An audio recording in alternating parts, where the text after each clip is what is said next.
د نسل په اړه باندې تاسو معلومات راکړه راته د کوپکس موندیلیار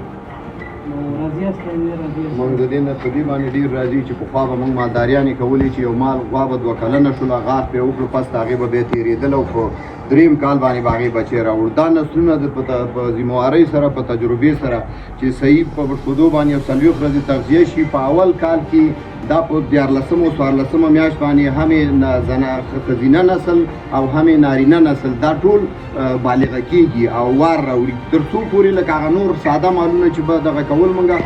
2 کلنۍ پورې به هغه به چې وکړو تېرېدله به په درېیم کال به لګېدله دا چې کله 2 کلنه کېږي دا تا ته بچی راوړي که ښځه اوسېږي که نر اوسېږي غوښو دپاره هغه نرې بالغه کېږي که غوښې ورنه استفاده کوي دا خپل ثمر ته پوره رسېږي په لږ وخت کې ډېر ښایسته د شودو نه موږ ډېر راځي او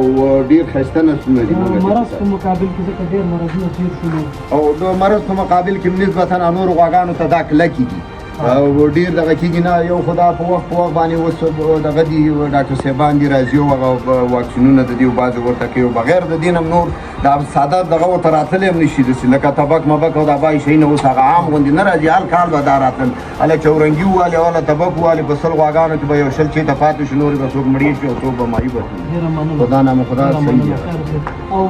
بله هغه تخلیص دی چې ډاکټر صاحب محترم تاسو ته ښودلې وې انشاءالله همغه جنس همغه بالکل هماغه جنس ډاکټر صاحب چې بس څرنګه موږ ته ویلي وو هماغه نسلونه دي او موږ تجربه کړي په څو فرقه یعنې دا درېیم نسل د دې هغه نیاګانې مورګانې او بیا دا مسي دي به مطلب دا ټول موږ د همدې ډاکټر صاحب غلام احمد د دغه نه دغه کړي او خوا کړي دي او هغې دا به زېږېدلي او بچي راوړي او موږ ترې استفاده کوو ګورو هم په شودو کې هم په نورو هغو ډېره مننه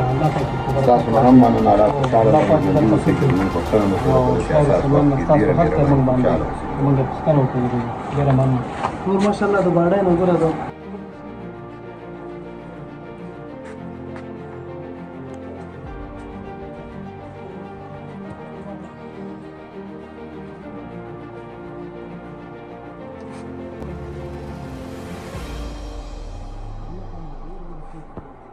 Thank you.